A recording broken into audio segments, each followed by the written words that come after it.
Meus irmãos, eu vos cumprimento com a graça e a paz de nosso Senhor e Salvador Jesus Cristo. Eu louvo a Deus por este belo dia que já está chegando ao fim. Não é daqui a algumas horas que estaremos chegando no término deste dia de hoje. Louvamos a Deus pela paz, pela proteção, pelas vitórias que Ele tem nos dado ao longo de todo este dia. Eu quero compartilhar com os irmãos uma rápida palavra baseada em um versículo que se encontra na carta de Paulo aos Gálatas, capítulo 6, e o versículo 16, melhor dizendo, o versículo 14, que diz: mas longe esteja de mim gloriar-me, a não ser na cruz de nosso Senhor Jesus Cristo, pela qual o mundo está crucificado para mim e eu para o mundo. Deus seja louvado, irmãos. Aqui está a convicção paulina, a convicção do apóstolo Paulo, homem de Deus, a quem Deus escolheu desde o ventre da sua mãe.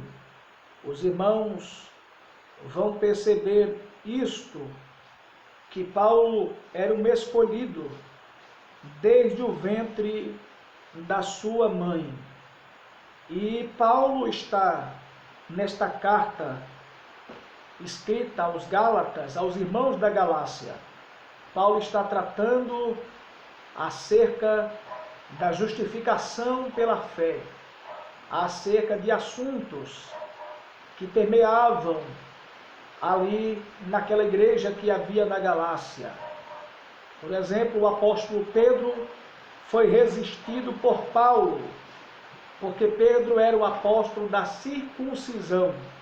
Paulo, o apóstolo da graça de nosso Senhor Jesus Cristo, o primeiro apóstolo enviado aos gentios, que estava apregoando a Cristo e as suas doutrinas, as doutrinas de Cristo, como sendo suficiente para a salvação do homem mediante a fé em Cristo Jesus. Então Paulo, ele diz assim: mas longe esteja de mim gloriar-me, a não ser na cruz de nosso Senhor Jesus Cristo. Ele menciona a cruz.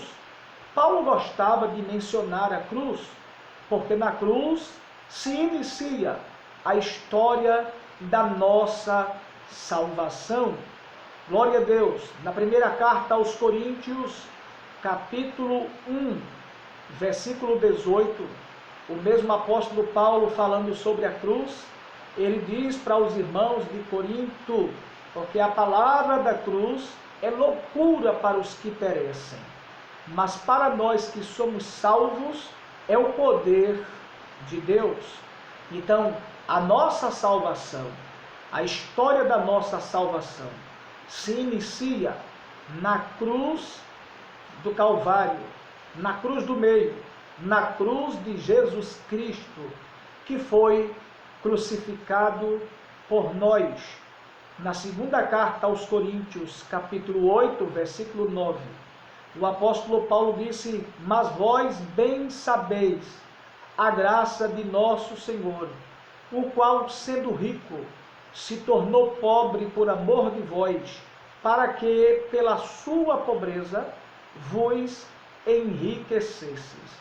Então Jesus Cristo, sendo o Senhor de tudo, pois a Bíblia diz no Evangelho de João, capítulo 1, versículo 3, que todas as coisas foram feitas por Ele, e sem Ele nada do que foi feito se fez. Ele se tornou pobre, Ele largou por um momento o resplendor da sua glória, o resplendor das glórias eternas, e veio para este mundo, se tornou pobre, pequeno, pouco menor do que os anjos, assumiu a cruz em nosso lugar e morreu por causa dos nossos pecados. Então Paulo está dizendo: longe esteja de me gloriar-me. Nós estamos vivendo uma época Eu estou falando com aqueles que estão nas denominações de muita vanglória.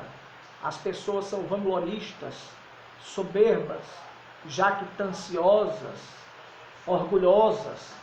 Tudo isto manifesta a carnalidade, a falta de conversão. Paulo está dizendo: não tenho razão alguma para me gloriar, pois afinal de contas tudo passa, e eu não sou nada, eu sou pó. Se eu tiver que me gloriar, eu devo me gloriar na cruz de nosso Senhor e Salvador Jesus Cristo. Ele disse: é lá que eu vou me gloriar, na cruz de nosso Senhor Jesus Cristo, pela qual o mundo está crucificado para mim, e eu para o mundo. Olha a linguagem de Paulo: o mundo está crucificado para mim, o mundo morreu para mim. Tudo começou na cruz do Calvário.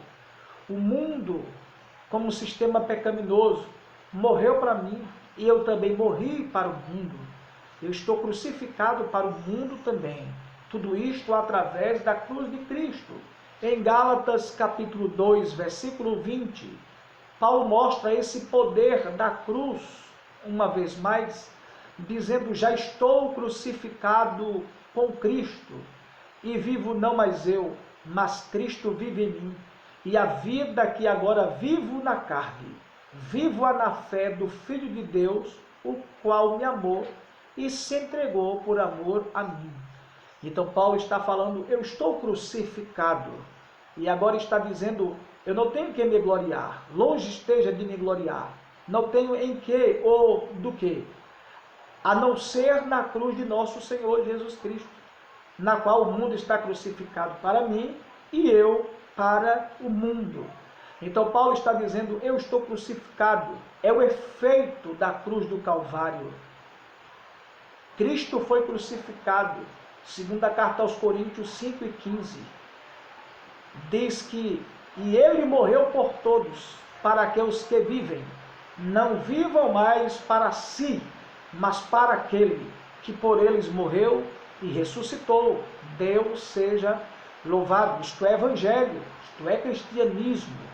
É crucificar na cruz do Calvário o nosso ser, assim como Cristo foi crucificado por nós, assim como ele morreu por nós.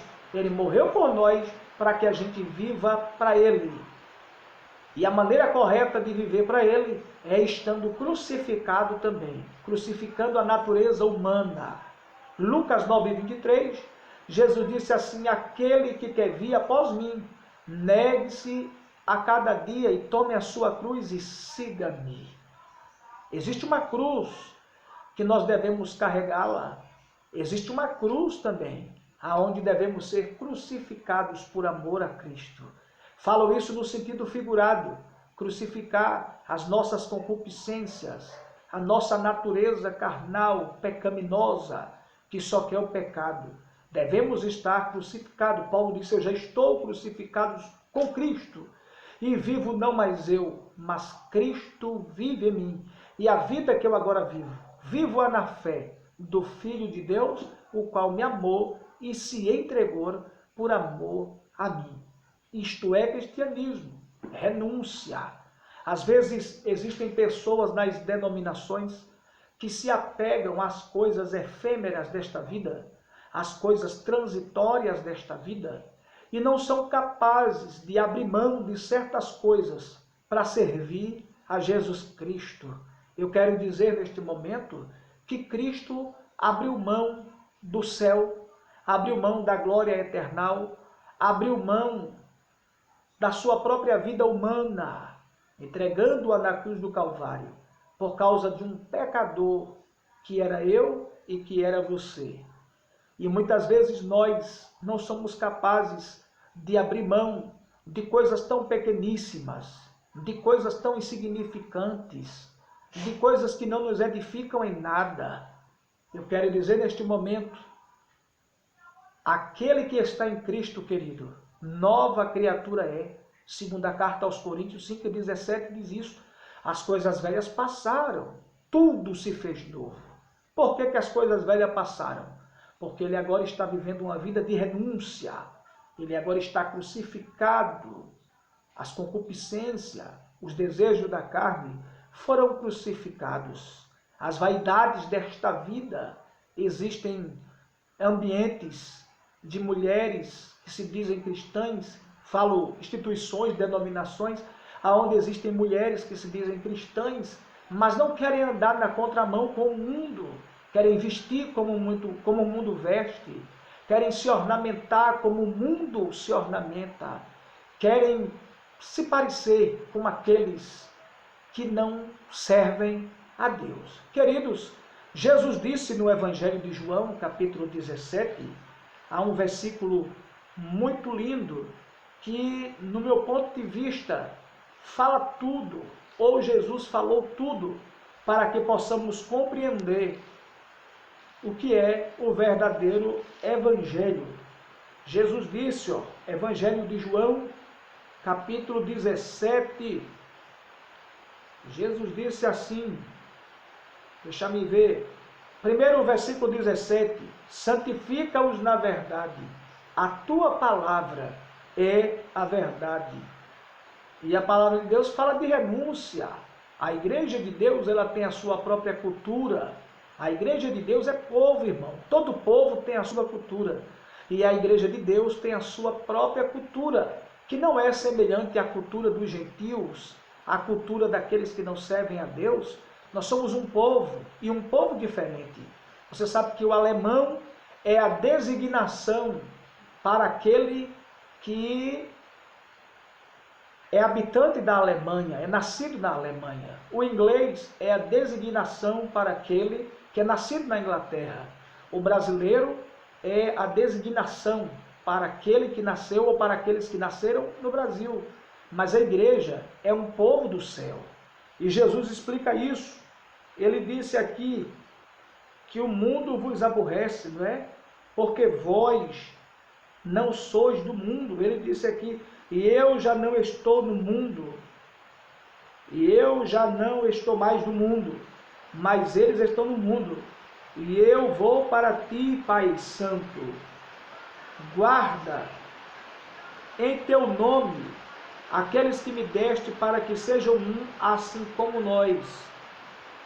E há um versículo aqui neste mesmo capítulo, deixa eu encontrar esse versículo, que Jesus disse que o mundo nos aborrecia, porque nós não somos deste mundo. É isso, irmãos? Então, nós somos um povo que vamos povoar a Nova Jerusalém, a cidade santa. Glória a Deus. Glória a Deus. Então, a nossa cultura, a nossa postura, o nosso comportamento é diferente, deve ser diferente.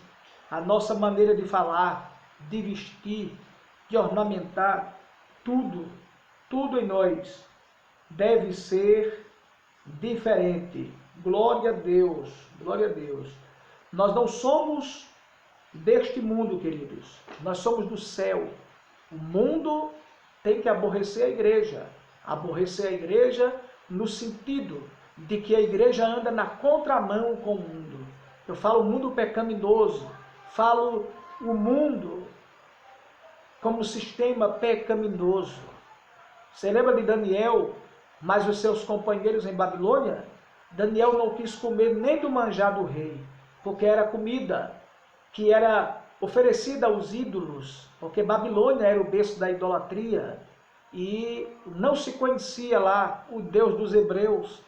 Então tudo o que aqueles homens faziam, eles agradeciam aos deuses, que eles acreditavam que eram deuses.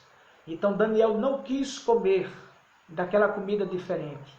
Daniel, conforme capítulo 1, versículo 8 de Daniel, quando ele decidiu-se, ele assentou em seu coração não se contaminar. Então, irmãos, sejamos diferentes.